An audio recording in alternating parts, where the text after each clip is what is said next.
राम राम दोस्तों, आज हम राम मंदिर के बारे में बात करेंगे। हिंदुओं की प्राचीन पवित्र तीर्थ स्थल अयोध्या भारत के उत्तर प्रदेश राज्य का एक अति प्राचीन धार्मिक नगर है। यह पवित्र नगर सरयू के तट पर बसा हुआ है। रामायण के मुताबिक अयोध्या की स्थापना मनु ने की थी। अयोध्या हिंदुओं के 7 पवित्र तीर्थ स्थलों में से एक है, जिसमें अयोध्या, मथुरा, हरिद्वार, काशी, कांची, अवंतिका और द्वारिका शामिल हैं। वेदों में अयोध्या को ईश्वर की नगरी बताया गया है, वहीं इसकी संपन्नता की तुलना स्वर्ग से की गई है। राम एक ऐतिहासिक महापुरुष थे।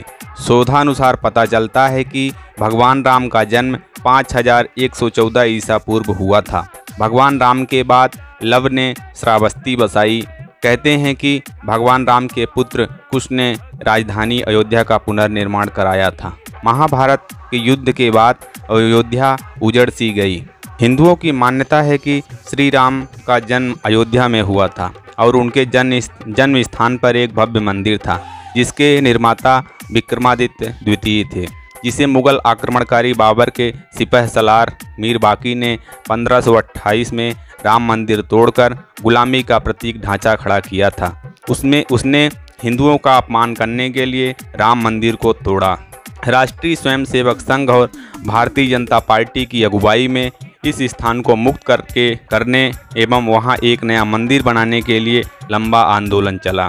6 दिसंबर 1992 को यह विवादित ढांचा गिरा दिया गया और वहां श्री राम का एक अस्थायी मंदिर बना दिया गया। 1853 में हिंदुओं और मुसलमानों के बीच इस जमीन को लेकर पहली बार विवाद हुआ। 1859 में अंग्रेजों ने विवाद को ध्यान में रखते हुए पूजा व नमाज के लिए मुसलमानों को अंदर का हिस्सा व हिंदुओं को बाहर का हिस्सा उपयोग में लाने को कहा। 1949 में अंदर के हिस्से में भगवान राम की मूर्ति रखी गई। मुस्लिम समुदाय ने इसके विरोध में बाबरी मस्जिद कमेटी गठित की। सन 1989 में विश्व हिंदू परिषद ने विवादित स्थल से सटी जमीन पर राम मंदिर की मुहिम शुरू की। 6 दिसंबर 1992 को अयोध्या में बाबरी मस्जिद गिराई गई। परिणाम स्वरूप देशव्यापी दंगों में करीब 2000 लोगों की जान गई। राम मंदिर आंदोलन में गिरफ्तारी से बचने के लिए प्रमुख लोगों ने अपना वेश बदल लिया। धोती कुर्ता छोड़ किसी ने बेल बॉटम तो किसी ने जीन्स पहनना शुरू कर दिया। जिनको अपनी दाढ़ी बहुत प्रिय थी वे उससे कटवा चुके थे। जो नेता क्लीन शेव में नजर आ रहे थे दाढ़ी बढ़ा चुके थे और कुछ ने हिप्पी कट स्टाइल बनाने के लिए लंबे बालों का बिग भी लगा लिया था और रोजाना अपना ठिकाना बदल लिया करते थे। इसके बाद 1992 में लिब्राहान आयोग गठित किया गया। 1993 में केंद्र के इस अधिग्रहण को सुप्रीम कोर्ट में चुनौती मिली। 2017 में सुनवाई से ठीक पहले शिया वक्फ बोर्ड ने न्यायालय में याचिका लगाकर विवाद में पक्षकार होने का दावा किया। 2010 में इलाहाबाद उच्च न्यायालय ने फैसला दिया कि अयोध्या की 2.77 एकड़ या 1.12 हेक्टेयर भूमि को 3 भागों में विभाजित किया जाएगा, जिसमें 1/3 रामलला या हिंदू महासभा को, 1/3 सुन्नी वक्फ बोर्ड को और शेष 1/3 निर्मोही अखाड़ा को दिया जाना था।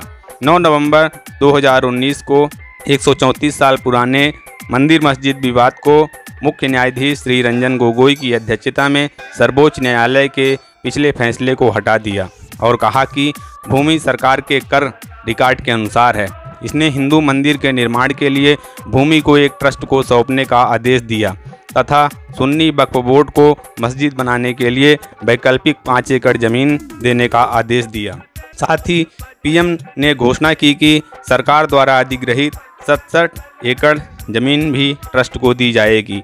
हिंदुओं के पक्ष में फैसला जाने का मुख्य कारण ASI archaeological survey of India की रिपोर्ट में कहा गया कि मस्जिद के नीचे जो ढांचा था वह इस्लामिक ढांचा नहीं था। पुरातात्विक प्रमाणों को महज एक ओपिनियन करार देने पर ASI का अपमान होगा। राम मंदिर का जिक्र आते ही उम्र के 89 वर्ष में चल रहे पूर्व मुख्यमंत्री कल्याण सिंह की आंखों में चमक आ जाती है और भावुक होकर कहते हैं कि एक और इच्छा है कि भव्य राम मंदिर के दर्शन कर दुनिया से विदा लूं।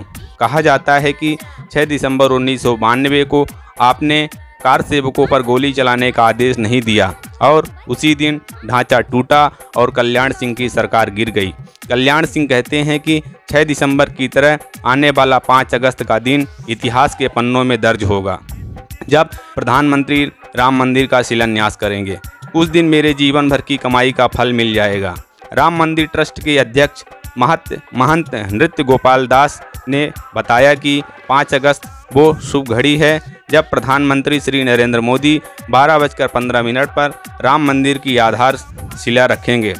500 साल के संघर्ष और कई पीढ़ियों की शहादत के बाद ये मौका आया है, अतः इसके लिए अयोध्या की तैयारियां खास है।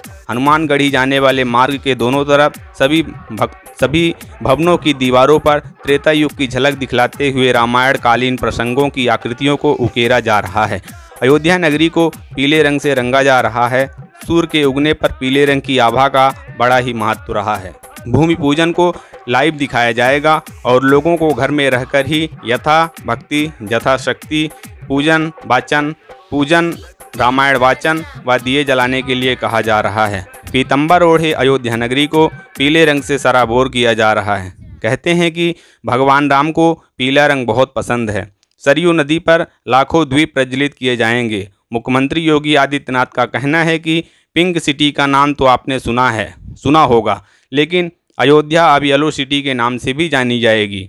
राम मंदिर की आधारशिला रखने से पहले पृथ्वी की पूजा के बाद कश्यप की चांदी की मूर्ति रखी जाएगी, फिर नाग नागिन की चांदी की मूर्ति की पूजा होगी। ऐसा कहा जाता है कि धरती शेषनाग के फन पर टिकी है। इसके बाद 22 किलोग्राम चांदी की 5 ईंटें रिक्ता, नंदा, भद्रा, जया और पूर्णा रखी जाएगी। इसके साथ ही नीम में पंचरत्न मूंगा, पन्ना, नीलम, माणिक और पुखराज के साथ ही बाबा विश्वनाथ को चढ़ाए हुए 5 रजत के बेलपत्र, 5 चांदी के सिक्के भी डाले जाएंगे। अयोध्या के श्री राम मंदिर की ऊंचाई 161 फीट होगी और 3 गुंबद के बजाय 5 गुंबद होंगे। तो दोस्तों, इस वीडियो में बस इतना ही। इसी प्रकार के रोचक जानकारी के लिए हमारे चैनल को सब्सक्राइब करना ना भूलें। मिलते हैं अगली वीडियो में। जय हिंद, वंदे मातरम।